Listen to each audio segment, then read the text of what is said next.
Bismillahirrahmanirrahim. Assalamualaikum warahmatullahi wabarakatuh.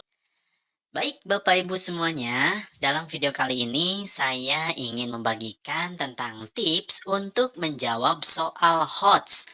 Nah, ini mungkin yang sering menjadi hantu yang menakutkan ya bagi Bapak Ibu semuanya. Juga ternyata bagi siswa ya, ini soal-soal HOTS ini cukup menakutkan.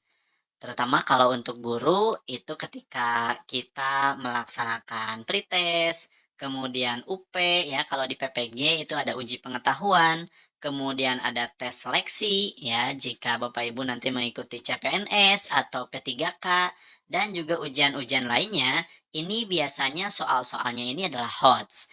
Nah, bagaimana sih cara mengerjakan soal HOTS?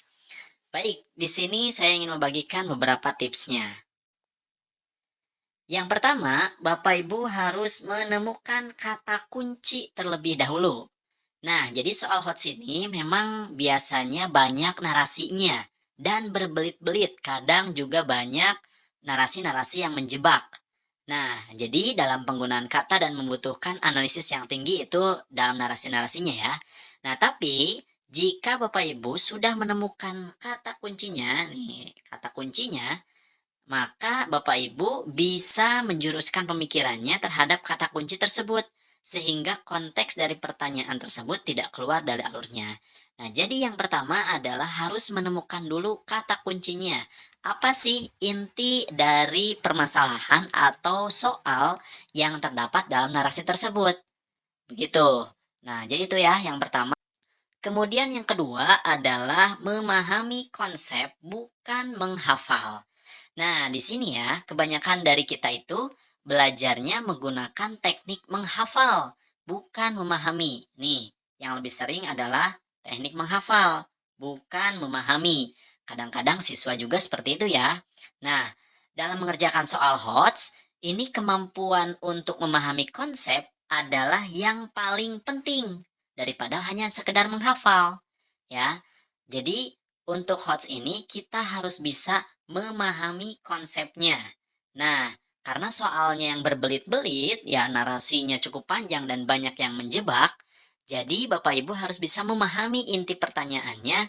Lalu, kalau misalkan Bapak Ibu sudah memahami konsepnya, maka insya Allah akan terasa sedikit lebih mudah untuk mengerjakan soal HOTS tersebut.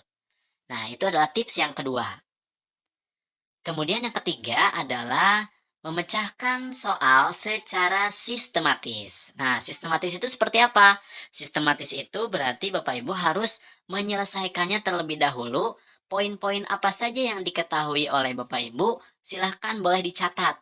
Ya, supaya apa? Supaya nanti bisa mengurutkan. Jadi dari puzzle yang pertama, oh ini puzzle yang kedua, puzzle yang ketiga, kemudian dirangkai. Nah, jadi Bapak Ibu bisa memahami secara menyeluruh apa sih maksud dari soal tersebut.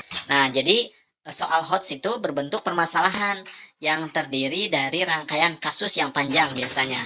Oleh karena itu, dalam menjawabnya dibutuhkan rangkaian yang sistematis.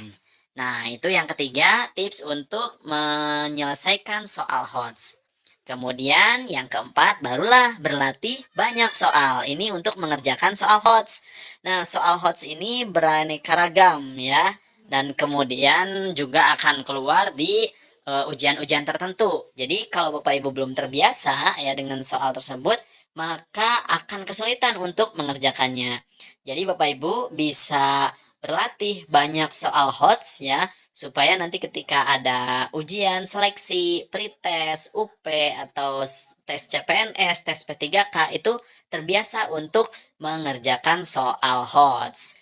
Nah, ini adalah sedikit gambaran ya tentang HOTS itu sendiri.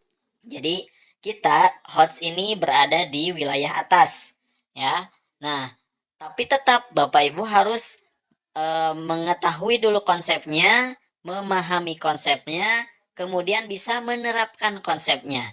Jika tiga tangga ini Bapak Ibu belum bisa, maka di sini juga akan kesulitan, ya. Jadi inilah yang dimaksud dengan HOTS ini, ya. Benar-benar soalnya ini hot ya. Artinya kita membutuhkan analisis dan penalaran yang cukup tinggi. Nah, jadi itu Bapak Ibu semuanya, sedikit tips bagaimana caranya untuk mengerjakan soal HOTS. Terima kasih atas perhatiannya. Jangan lupa untuk like dan subscribe video ini. Kemudian Bapak Ibu boleh bagikan kepada yang lain. Terima kasih atas perhatiannya dan mohon maaf jika ada kesalahan. Wassalamualaikum warahmatullahi wabarakatuh.